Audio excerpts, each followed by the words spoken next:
Olá! O clássico da literatura nacional, Memórias Póstumas de Brás Cubas, de Machado de Assis, ganhou nova edição em inglês e vem sendo reverenciado pela crítica americana. Lançado nos Estados Unidos no último dia 2 de junho pelo renomado selo Penguin Classics, a primeira tiragem se esgotou em 24 horas. A versão em inglês é assinada pela tradutora Flora Thompson DeVoe e ganhou o prefácio do escritor e editor americano David Eggers. Ele publicou uma resenha no site da prestigiada revista The New Yorker com o título Redescobrindo o livro mais espirituoso já escrito. O texto pode ter contribuído para alavancar as vendas. Na primeira semana de lançamento, ficou em falta em todas as plataformas de vendas online. O recorde surpreendeu até a tradutora, que jamais esperava tamanha repercussão. A tradutora e pesquisadora americana radicada aqui no Brasil, Flora Thompson DeVoe, é a minha convidada de hoje no programa Iluminadoras. O romance Memórias Póstumas de Brás Cubas, de Machado de Assis, foi publicado em 1881. A obra retrata a escravidão, as classes sociais, os privilégios da burguesia no fim do século XIX. Ao criar um narrador que resolve contar a sua vida depois de morto, Machado inaugura o realismo no Brasil e muda radicalmente o panorama da literatura nacional. A escola literária usa a linguagem clara e objetiva e tem como temática principal os problemas sociais da época. A partir de Memórias Póstumas, a ironia, o pessimismo, os privilégios da elite, o espírito crítico e a profunda reflexão serão as principais características de suas obras. Oi, Flora Thompson DeVoe, muito obrigada pela sua participação, seja bem-vinda. Obrigada, agradeço o convite.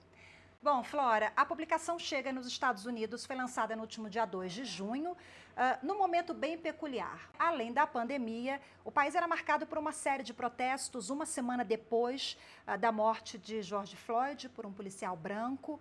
O que poderia ter ofuscado o lançamento parece ter efeito contrário. Pode ter alavancado as vendas? Você aponta alguma ligação entre a data do lançamento, os protestos e o sucesso? Então, tinha vários motivos para tanto eu quanto a editora achar que o lançamento seria um não lançamento. Assim, realmente, uma fração ínfima do que é publicado nos Estados Unidos é de literatura traduzida, e as editoras têm uma preferência por publicações dentro do contexto da literatura em tradução. Eles preferem obras mais recentes. Então, você pode imaginar um romance com já seus 140 aninhos sendo traduzido do português. Enfim, já tinha vários fatores contando contra. A ideia, o plano A era de eu viajar para os Estados Unidos, fazer eventos presenciais em livrarias, com universidades, e aí, a partir de março, a gente já começou a ver que isso não seria viável. E aí, quando foi chegando a data do lançamento no começo de junho, parecia um cenário apocalíptico. Enfim, a gente ia ficar feliz com qualquer repercussãozinha. E aí o fato de ter uma procura tão intensa no primeiro dia foi uma bela surpresa para todos os envolvidos. Eu ainda não cheguei a uma explicação definitiva, conclusiva, sobre o que gerou tanta procura para o livro a ponto de ficar fora de estoque. Meu editor gosta que a gente não fique frisando. Saiu um monte de matéria no Brasil, esgotou. Ele fala assim, vai parecer que não tem mais. Não, a gente está imprimindo mais. Tem para quem quiser. Enfim, agora já voltou ao estoque. Mas eu acho que teve dois fatores que são um pouco em sentidos opostos. Teve esse momento de mobilização que pode ter levado as pessoas que não podiam, enfim, se manifestar de outras maneiras, enfim, diversificando a prateleira de leituras, procurando um autor negro renomado que talvez eles desconhecessem. Isso, de fato, pode ter influenciado no sentido positivo. Agora, no mesmo dia, foi publicado o prefácio do Dave Eggers no site da New Yorker, e teve bastante repercussão. E se você for ler o prefácio, não fala de escravidão, não fala de negritude, não fala da história brasileira, fala apenas da alegria da leitura do livro. E que foi muito parecido com a primeira reação que eu tive ao encontrar o romance. Então, eu fiquei sem saber, e eu não sei responder ainda, o quanto que essa procura foi de pessoas procurando mergulhar mais profundamente do que as pessoas procuraram no sentido de uma fuga, de um livro, enfim, saiu com o título descrevendo como um livro mais espirituoso, assim, que você nunca leu. Quanto que as pessoas estavam procurando fugir um pouco desse momento muito duro. E aí eu acho que a edição que a Penguin fez comporta essas duas leituras, porque você abre com um prefácio muito alegre do Dave Eggers, e aí em seguida tem uma introdução minha que traz um pouco do contexto histórico do romance, que não é nada alegre. E aí no final, para quem quiser se aprofundar mais na literatura brasileira, na história brasileira, tem as notas e também tem sugestões para outras leituras, enfim, história do Brasil, outros romances do Machado, introdução. Então é possível a pessoa chegar no romance só procurando se divertir e acabar aprendendo muita coisa com esses paratextos que a gente forneceu.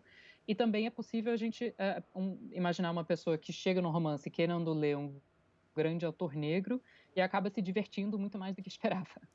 Agora, esse selo é uma editora renomada, né? É a Penguin Sim. Classics. Então, quer dizer, tem uma outra categoria. A Penguin Classics, eu acho que tem um sabor todo especial, porque a Penguin é conhecida pela acessibilidade. Enfim, esses livros relativamente baratos, eles não fazem capa dura, eles não jogam preço lá em cima. Então, E a aí de própria ter esses... capa, né, o material mesmo, já deixa claro que é uma obra diferenciada. Mostra pra Sim. gente a capa mais uma vez, Flora, por favor. Então você já vê, enfim, ele fala aqui New Translation, para já deixar claro esse diferencial. E aí aqui a Penguin Classics, que é uma estética que o leitor, olhando na prateleira, já bate o olho e já sabe que vem com um selo de recomendação. Assim, isso é algo que assim, essa editora considera que é, enfim, uma obra eterna.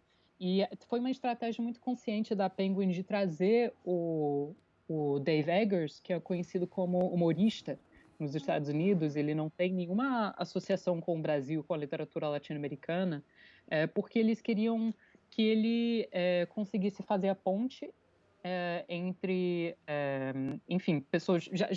Basicamente, eles já esperavam que um certo público estivesse familiarizado com Machado, que procurasse essa nova tradução, mas eles queriam trazer um novo público para o Machado. E aí, ao trazer um nome de um humorista não associado com a literatura brasileira, eles achavam que ele podia dar a mão para uma nova geração de leitores do Machado. O Dave Eggers, ele fez sucesso nas últimas décadas, ele não é...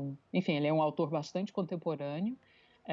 Ele fundou um site de humor, McSweeney's, que faz muito sucesso, além de ser romancista. Mas também só de abrir a porta para pessoas que apreciassem esse tipo de humor irreverente, mas talvez nunca tivessem tido contato com a literatura brasileira. Então, e aí pode ser de qualquer idade, enfim. E eu ainda eu estou, enfim, muito ansiosa e só passando esses meses esperando as reações chegarem. Eu fico checando assim as páginas online de resenhas de compradores, assim, as pessoas fazem associações muito inesperadas que às vezes, enfim, é um romance que já foi tão repercutido, tão digerido, tão analisado dentro do Brasil, e às vezes uma tradução pode renovar essa leitura, pode trazer perspectivas novas, referências novas, e eu espero muito que esse seja o caso. E o que tem de diferente na sua tradução das anteriores? Bem, muito concretamente, é a primeira tradução anotada a ser publicada em língua inglesa. Teve uma patrocinada pelo Instituto Nacional do Livro, em 1955, que tem algumas poucas notas de rodapé, mas não chega a ser sistematicamente anotado. Enfim, a tradução nasceu como um dos capítulos da minha tese de doutorado na Brown, então eu tive que até cortar bastante nota de rodapé para caber numa edição popular. Mas, além disso, eu me senti muito privilegiado fazendo a tradução por poder contar com um arsenal de ferramentas linguísticas digitais que os meus precursores não tiveram. Assim, tanto eu pude comparar com muita facilidade todas as traduções anteriores para ver as divergências, entender onde o Machado estava causando dificuldade para os tradutores e prestar atenção especial nesses pontos, como eu pude consultar uma gama enorme de textos contemporâneos. textos, não só dicionários, mas textos nas mesmas publicações onde o Machado escrevia, para desvendar alguns dos pequenos mistérios do texto, enfim, alusões que seriam muito facilmente perdidas, enfim, pelo leitor brasileiro médio, enfim. E aí, então, que dirá do leitor de língua inglesa? E aí tentar contextualizar isso no texto ou nas notas de rodapé. Agora, tem algumas resenhas. O tradutor nunca é. A gente sempre tem um discurso daquilo que a gente pretendeu fazer, mas a melhor avaliação daquilo que a gente efetivamente fez vai ser feito pelos leitores, né? E aí teve uma resenha muito interessante na revista 451 do Machado de Anitta de Seixas Guimarães, em que ele observa uma mudança geracional nas traduções, que ele vê que tem muito mais tendência a mexer no texto do Machado, a explicar as piadas, adaptar a prosa, e que nas traduções mais contemporâneas os tradutores já se sentem mais à vontade para ficar bem rente à prosa dele. Então, isso eu acho que é um sinal também de que o mercado editorial norte-americano está evoluindo, tá abrindo as portas para textos que não precisam ser tão mastigados para o leitor. Eu fico muito pensando no primeiro tradutor de Memórias Póstumas, que foi para o inglês, que foi o William Grossman, que teve que batalhar muito para achar alguma editora nos Estados Unidos que topasse publicar Machado. Foi na década de Ele 50 a primeira foi na década de tradução? 50. Isso. E aí ele até eu tive a oportunidade de consultar os papéis dele. Eu fui até conheci a filha e o genro na Califórnia quando eu estava fazendo minha pesquisa de doutorado, e ele tinha guardado uma das cartas de rejeição, que era de uma editora que eu não vou lembrar agora, mas eles diziam que o livro era muito interessante e que talvez eles considerassem publicar se eles tivessem uma divisão maior de livros didáticos. Para eles era um livro muito estranho de história brasileira. Eu acho isso maravilhoso. A pessoa leu e não entendeu nada. E aí ele acabou conseguindo publicar só numa editora independente, que era a Noonday. E, enfim, teve um sucesso que inspirou a publicação de outras traduções. E aí, já nos anos 90, saiu uma outra tradução uma colaboração com a Oxford University Press, que já tem um prestígio bem maior, enfim, um selo com uma colaboração acadêmica. Eu acho que tem uma mudança de perspectiva que é muito importante você levar em conta. Eu me surpreendia muito entrando nas livrarias brasileiras e vendo, assim, literatura universal, enfim, organizado por países, e aí tem uma prateleirinha no canto que é literatura nacional. Na livraria americana, isso é completamente invertido. Vai ter um cantinho, em uma prateleira no fundo, que é literatura do mundo. Enfim, assim, world fiction, literatura em tradução, enfim, é um gueto literário, assim, que a literatura em tradução ocupa. É muito raro qualquer obra em tradução emplacar, e aí normalmente as obras traduzidas que fazem sucesso são aquelas que meio que fingem que não são traduções. Tipo assim, é, é, é um pouco incômodo você trazer um contexto histórico, sociocultural, porque isso aponta para uma ignorância da parte do leitor. Isso aponta para, assim, você pode ler essa obra, sim, a tradução facilita isso, mas você não vai ter a experiência plena do romance se você não entender determinadas coisas. Isso é incômodo. Isso aponta para um provincianismo da parte do leitor anglófono, que é real, mas que as pessoas não querem reconhecer. O vocabulário, a gente pode colocar assim como a maior dificuldade na sua tradução? Minha estratégia era o seguinte, de observar as escolhas léxicas que o Machado fazia e de entender o propósito dessa escolha. Eu procurava usar um vocabulário mais difícil, mais arcaico, nos momentos em que Brás Cubas queria usar uma palavra mais difícil, mais arcaico. E não enfim, isso acontece com uma certa frequência porque ele é um narrador pretensioso, é um narrador que não quer facilitar o trabalho do leitor. Agora, Machado, nas horas em que ele só está querendo fazer graça, eu não procurei dificultar ou usar um vocabulário mais arcaico. enfim, meu ponto de partida era sempre o leitor contemporâneo. Então, se o Machado estava querendo causar um efeito no leitor contemporâneo, eu tento preservar esse efeito. Mas eu não sobrevalorizo as diferenças de vocabulário entre o português de hoje e o português da época do Machado.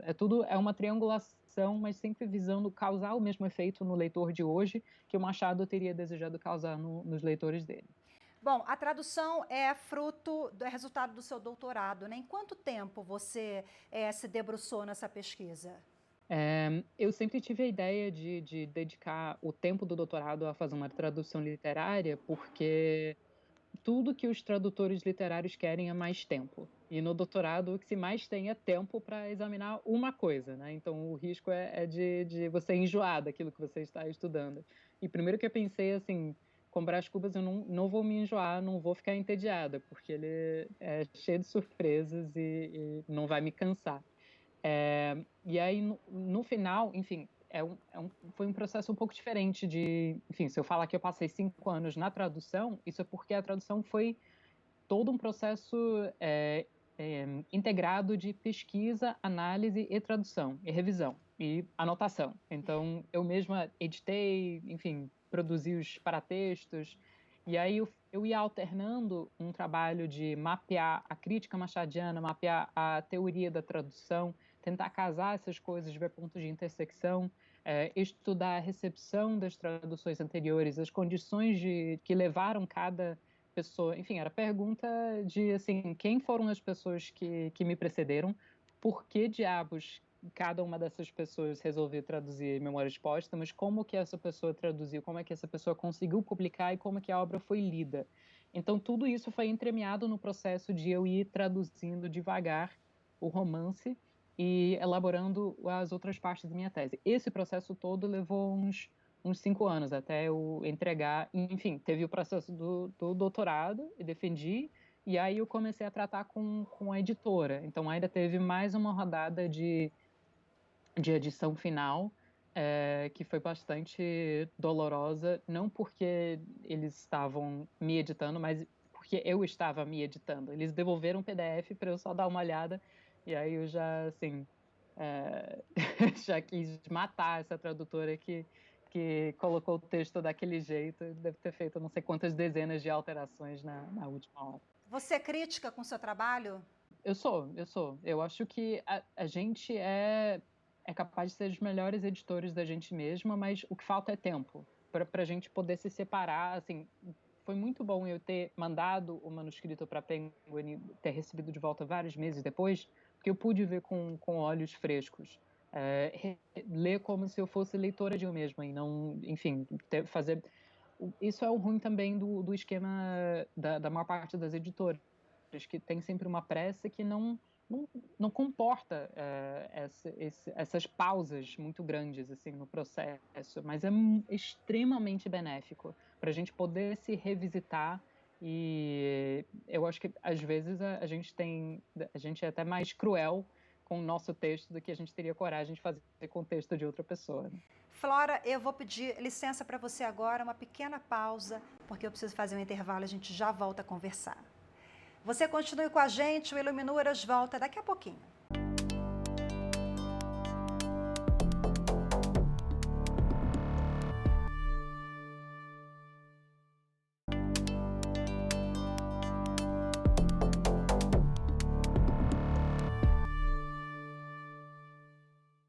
O programa está de volta e hoje a minha convidada é a tradutora e pesquisadora americana radicada no Brasil, Flora Thompson.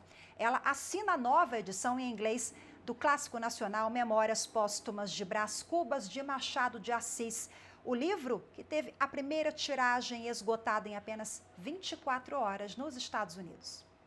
Flora, vamos voltar à nossa conversa aqui. Bom, aqui no Brasil lançar um livro é muito difícil, né? Como é que foi esse processo com a Penguin? Isso foi até bem menos difícil que eu esperava, considerando. Enfim, eu fiz todo o processo, o ponto da tese de doutorado. Enfim, eu não colocava a publicação em primeiro lugar, era a tradução pela tradução. E aí, se eu conseguisse publicar, tanto melhor, mas não era prioridade. A prioridade era me dar todo o tempo necessário e depois cuidar dessa parte. E até hoje eu penso que eu devia ter escrito um outro capítulo que era só sobre o processo de publicar as estratégias editoriais, enfim. Mas, então, na época que eu estava já mandando a minha tese para minha banca, que eu não queria despachar para nenhuma editora até ter certeza de que eu tinha chegado no limite da edição, e depois eu descobri que eu não era o limite da edição, que quando eu pude revisitar 6 meses depois eu mudei um monte de coisa. Mas eu mandei para minha banca e eu comecei a procurar editoras. Eu vinha trabalhando como tradutora no Brasil havia quase uma década naquela altura, então eu tinha contatos com muitas editoras aqui e também eu tinha traduzido vários livros para editoras acadêmicas norte-americanas. Então eu comecei a falar com autores com os quais eu tinha trabalhado, com editores com os quais eu tinha trabalhado, e acontece de a Penguin ter esse pé no Brasil com a parceria com a Companhia das Letras. Então eu consegui rapidamente falar com o povo da Classics, mandei uma parte do trabalho e eles se entusiasmaram meio rapidamente. Assim, eu esperava que fosse uma coisa muito mais dolorosa, muito mais prolongada. Eu já estava, tendo acompanhado todo o processo dos tradutores anteriores, já estava preparada a sofrer mais. Mas a Penguin comprou o projeto e eles têm sido maravilhosos. A primeira vez que você leu Memórias Póstumas de Brás Cubas, você tinha 19 anos. Tinha. Você já se apaixonou pela obra ali naquele momento? Não, quando eu li o livro, eu caí para trás. Eu li, enfim, não foi fora do contexto de sala de aula. Eu li porque eu já estava apaixonado pelo Brasil e eu entendi que o Machado era importante para entender o Brasil. Eu não sabia muito mais. Eu acho que deve ser a mesma impressão que muitos alunos de ensino médio no Brasil têm, que o Machado é importante, ele é o autor importante. Então tem que ler. Mas aí Mas tem que ninguém. ler por obrigação, né? Isso, Quando você exato, fala dos exato. jovens, tem essa obrigação e às vezes Sim, a obra ela pode não ser tão impactante naquele momento por essa obrigação. exato, Com exato. você foi Então, diferente. eu entendi que tem que ler, mas eu fui atrás por amor àquilo que eu estava estudando. Era meio que a ideia de se eu quiser ter um relacionamento sério com o Brasil, preciso ficar íntima do Machado. E aí eu não estava esperando me divertir tanto, porque quando a gente pensa em autor importante, a gente pensa numa coisa muito séria, enfim, muito pesada, muito densa. E quando você abre esse livro, você já vê que não é por aí, assim, enfim, o humor, a irreverência, a maldade do Brás Cubas enquanto narrador, enquanto personagem, eu achei espantoso. Eu fiquei muito impressionada e eu ri muito. E aí eu devo ter passado algumas semanas muito impactado falando para todo mundo desse romance de 1881 que parecia que foi escrito ontem. E na época ele também rompe, né, com todos os paradigmas e é criticado também. As pessoas não entendem.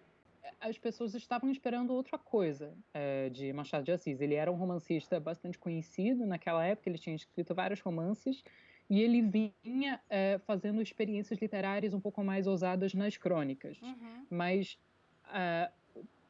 o fato de ele ter incorporado essa experimentação, essa voz sarcástica, essas experimentações formais no romance foi um choque, e a gente mede esse choque pela falta de repercussão, de que assim teve muito poucas resenhas comparado com os romances anteriores dele com romances que estavam sendo lançados naquela época. Então Machado sofre no primeiro momento com silêncio, que as pessoas não sabem muito bem o que fazer com esse livro. E aí foi só quando ele escreveu Quincas Borba, depois Dom Casmurro, começou a dobrar a aposta, fala assim, esse livro não foi um erro, esse livro não é um ponto fora da curva, é isso mesmo que eu estou fazendo, que o livro começou a subir, a assumir essa posição canônica que tem hoje. Mas eu acho que seria muito saudável para a trajetória continuada do romance que se recuperasse mais esse caráter e essa ousadia que o Machado teve, porque chega para a maior parte dos leitores hoje como algo já consagrado. E isso acaba ferindo a possibilidade do livro de surpreender as pessoas. Você se apaixonou primeiro por Machado de Assis ou por Memórias Póstumas de Brás Cubas? Boa pergunta. Foi Memórias Póstumas mesmo, porque eu tinha lido, eu sei que eu tive contato com pelo menos um dos contos numa aula de língua portuguesa, e eu achei bem escrito, mas não me arrebatou. Eu acho que foi Missa do Galo, que é um conto, enfim, inacreditável de bem escrito, mas eu acho que foi mesmo esse narrador que está ali dando peteleco no nariz do leitor, o romance todo, que me cativou, realmente me surpreendeu e foi a base da minha relação com Machado de Assis. Foi por isso que, quando eu estava entrando no doutorado, pensando em fazer uma tradução literária e pensando em qual obra que é cativante o suficiente para eu conseguir querer conviver com ela durante 5 anos, enfim, anos a fio, eu fui logo pro Brás Cubas. Flora, a primeira vez que você leu Memórias Póstumas, você tinha 19 anos. A sua percepção foi mudando ao longo das demais leituras? Sim, isso já tinha mudado. Enfim, eu fui ler fora do contexto de sala de aula, tendo uma leitura muito parecida com essa leitura bem-humorada, alegre que o Dave Eggers teve. E quando fui estudar no contexto de aulas de graduação, pós-graduação, seminários dedicados ao Machado, que eu comecei a entender melhor o lastro histórico dessas piadas cortantes e a entender o quanto de dor tem por trás desse humor, desse sarcasmo, desse narrador que começou a me parecer cada vez mais monstruoso, assim, um monstro mesmo que o Machado de Assis criou, e que, enfim, muita gente erroneamente identifica com a figura do autor. Mas conforme eu fui entendendo melhor o contexto histórico, eu fui tendo mais dificuldade de rir das piadas, de me divertir com o livro, porque eu fui percebendo, enfim, tem uma crueldade por trás de cada linha, Um praticamente. E eu fui sarcasmo, né? Um deboche. mas é o deboche com injustiças e barbaridades inacreditáveis. Então, isso, eu acho que o pico disso foi quando eu esbarrei na palavra calabouço, quando eu estava fazendo a tradução. É, que é uma passagem que é bastante conhecida pelo sarcasmo, em que o Brás Cubas está descrevendo o cunhado, o Cotrim defendendo o cunhado, supostamente, de pessoas que diziam que ele era muito duro no trato com os escravos, assim, imagina, não, ele era um bom sujeito, honrado, a única coisa que ele, às vezes, ele mandava os escravos para o calabouço, de onde desciam escorrendo sangue, mas imagina, ele só fazia isso com aqueles que realmente não tinham jeito, e eu, tipo, que calabouço? Peraí, tipo, isso, num primeiro momento, eu pensei assim que isso seria algo de repente do porão da casa. A gente pensa numa coisa subterrânea, mas era comum as pessoas terem um calabouço? Será que o Coutrin está com uma masmorra na casa dele e está torturando os escravos no fundo da casa dele? Isso é estranho. Aí fui atrás e eu descobri toda a historiografia do calabouço, que era uma prisão onde os senhores de escravos pagavam para que o Estado torturasse os escravos no lugar deles.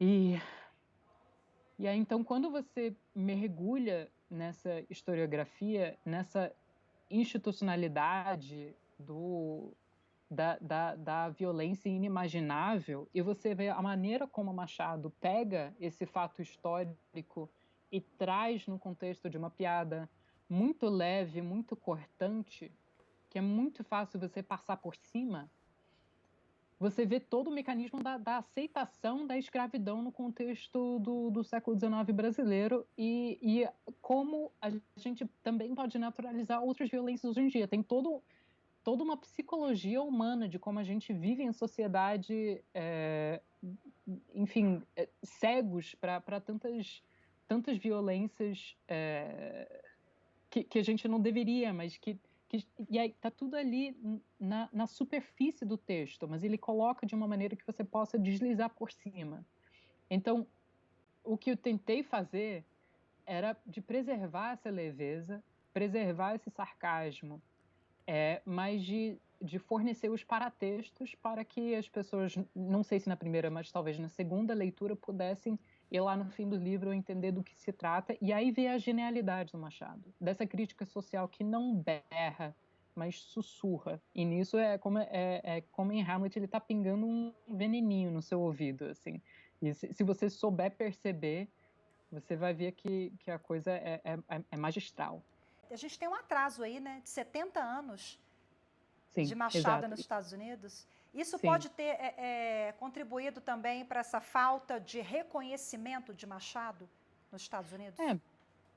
É uma pergunta que a gente sempre vai se fazer sem poder responder adequadamente, porque Machado de Assis não teve traduções para a língua inglesa em vida. As primeiras traduções seriam de contos, já no final da década de 1910, e ele só começa a engrenar na língua inglesa com traduções de vários romances nos anos 1950, ou seja, um atraso de 70 anos. E a gente sempre pode se perguntar o que teria acontecido se aqueles romances tivessem sido traduzidos e tivessem tido uma recepção contemporânea. Não aconteceu. Então, o que acontece? Machado chega na língua inglesa já como uma curiosidade deslocado no tempo. Ele não é recebido junto com seus contemporâneos, que eu acho que atrapalha um pouco da percepção da inovação dele. Ele já chega sem poder competir no mesmo nível, porque, enfim, você imagina o quanto que a literatura não evoluiu, não ousou, não experimentou naqueles 70 anos. O Machado já perde um pouco da novidade. E aí as resenhas dos romances dele dos anos 50 abrem do mesmo jeito que as resenhas hoje, que é esse autor é brilhante e você nunca ouviu falar. Ou seja, que é um baita de um gancho, é um clickbait que a gente fala, assim. Então dá para entender que eles usem essa estratégia, mas é fato que Machado ainda não é um nome muito conhecido no mundo anglófono. Você acha que a sua tradução abre portas para isso? A gente, Certamente, né? a gente sempre espera, tem que ver o tamanho da porta, quanta gente vai passar, mas a meta certamente é essa. Bom, mas Machado também tem leitores famosos, né? Americanos. Sim, sim. Enfim, não, ele tem um fã-clube muito seleto, muito ilustre, que inclui a Susan Sontag, o Allen Ginsberg, Updike, Philip Roth, Salman Rushdie. E esses são leitores, na grande maioria, que foram formados por aquela primeira onda de traduções nos anos 50. O que a gente vê, enfim, é engraçado, o primeiro tradutor de Memórias Póstumas, William Grossman, achava que Machado nunca seria um autor para as massas, que ele só seria apreciado por um pequeno público. E talvez o que a gente vê, assim, de legado daquelas primeiras traduções dos anos 50 é esse pequeno grupo que é, enfim, através dos quais o Machado acaba tendo uma influência direta na leitura. Ele chega nos escritores, nas pessoas que realmente entendem da escrita, da construção de texto e são capazes de apreciar aquilo que ele está fazendo. E aí ele pode acabar tendo um impacto na própria literatura da cultura receptora. O que seria já um impacto muito profundo, mesmo se o Machado não for assim aquele autor que está todo mundo lendo na praia, enfim, se ele puder ser uma influência maior na literatura dos Estados Unidos, já vai ser uma grande conquista. Você pensa em traduzir outras obras do Machado? Penso, não na sequência, que, enfim, foi uma delícia, passei 5 anos com Brás Cubas, mas é bom a gente mudar um pouco de território, tanto que assim que eu entreguei a tradução para Penguin, eu comecei a trabalhar num podcast sobre o assassinato da Ângela Diniz, ou seja, Brasil, anos 70, outra coisa, outra pesquisa de outra natureza. Então, eu também gostaria que a minha próxima tradução de romance fosse uma obra que não tenha tradução ainda, porque a minha experiência é fascinante. Eu acho que Machado ganha muitíssimo a ser lido através de várias traduções, mas eu também gostaria de ter o desafio de desbravar um território virgem, assim, O sem que ter que que vem pela lidar com. frente? Eu ainda estou decidindo. Isso é muito estranho para mim, porque eu sempre traduzi qualquer coisa que eu tivesse afinidade sem pensar na estratégia editorial. Agora que o Machado teve esse sucesso, que tem interesse de editoras norte-americanas, eu sinto uma responsabilidade muito grande, assim, que vai ocupar esse espaço, porque não é tanta literatura brasileira que é traduzida e tem um espaço nessas grandes casas. Então, eu tô fazendo algumas amostras, ainda não me decidi. Como é que a literatura brasileira é vista no mercado internacional? É vista bem menos do que deveria.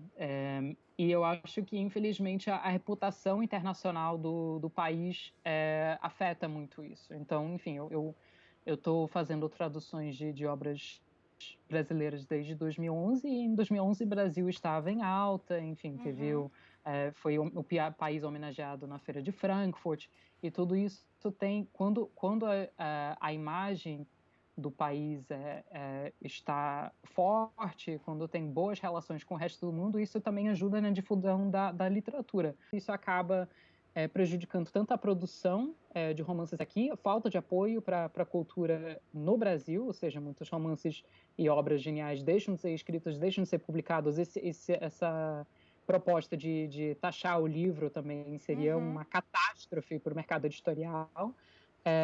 E no exterior tem-se menos interesse por obras brasileiras. Se já é difícil emplacar obras em tradução no mercado de língua inglesa, você não vai atrás das obras de um país que está pegando fogo. Você vai atrás de um país que tem a imagem mais positiva para o leitor. É muito difícil para o público norte-americano, britânico, enfim, neste momento, esperar uma coisa boa do Brasil. E disso os autores não têm culpa, mas estão sendo, enfim, estão pagando o preço. E também por isso que eu vi tanta gente comemorando que Machado de Assis estivesse fazendo sucesso no exterior, porque, enfim, o Brasil mostra que o Brasil é capaz de produzir coisas muito boas. A sua relação com o Brasil começou quando? Quando você veio para cá e por que você veio para cá? Minha relação com o Brasil nasceu totalmente por acaso. Eu não tenho família brasileira, eu não tinha relação com a língua portuguesa quando eu entrei na faculdade. Eu tinha aprendido espanhol no ensino médio, enfim, meio que por pensar que seria uma língua útil. E quando entrei na graduação em Princeton, eu fui atrás do departamento de Spanish and Portuguese para saber das aulas daquele semestre de literatura latino-americana, que era uma coisa que me interessava, mas não pensava que seria o foco dos meus estudos. Eles acabaram me convencendo a aprender português. E foi apenas um desafio linguístico. Eu soube que tinha um curso avançado de português para falantes de espanhol. Eu embarquei. Eu acho que eu devia ter visto Cidade de Deus. É a única obra brasileira com a qual eu lembro de ter tido contato antes de entrar na faculdade. Mas o Brasil era absolutamente fora do meu radar. E aí, naquele primeiro ano, aconteceram algumas coisas. Eu acabei sendo chamada para fazer uma tradução da biografia do Rui Castro, da Carmen Miranda, tinha uma pesquisadora que ia fazer um projeto sobre a Carmen Miranda, não falava português, precisava de ajuda, e aí eu acabei ajudando ela e fui me apaixonando não só pela tradução, mas também muito perdidamente pela música daquela época, por toda aquela geração de compositores, intérpretes, pelo Rio daqueles anos.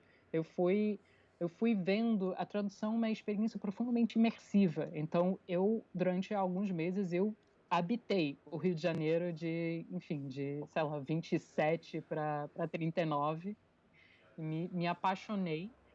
E também naquele semestre eu tive uma aula de cinema brasileiro, que aí me deu as primeiras imagens, não só, enfim, imagens muito fortes do Brasil, mas da arte cinematográfica brasileira. E isso já me deu uma convicção de que eu precisava conhecer o Brasil.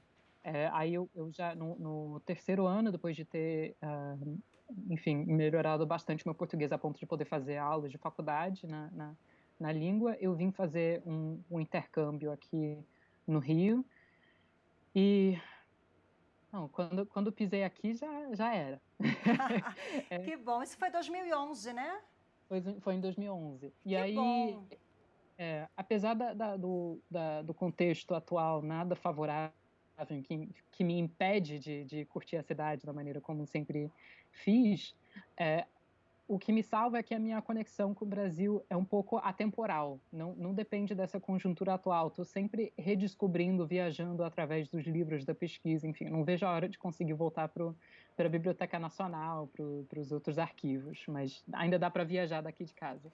Que bom que você conheceu o Brasil, porque graças a essa sua relação tão intensa, né, você se apaixonou pelo Brasil, e que bom que se apaixonou por Machado e conseguiu aí compartilhar essa tradução que fez tanto sucesso e que leva um grande ícone da literatura brasileira que foi redescoberto agora. Que bom, graças ao seu trabalho. Parabéns, Flora. Obrigada. Muito obrigada pela sua entrevista, pela sua disponibilidade. Obrigada, foi um prazer. Prazer foi nosso, muito obrigada. E muito obrigada a você também que acompanhou mais esta edição. Lembrando que para rever o programa é só acessar youtube.com/TV Justiça Oficial. Tchau, tchau.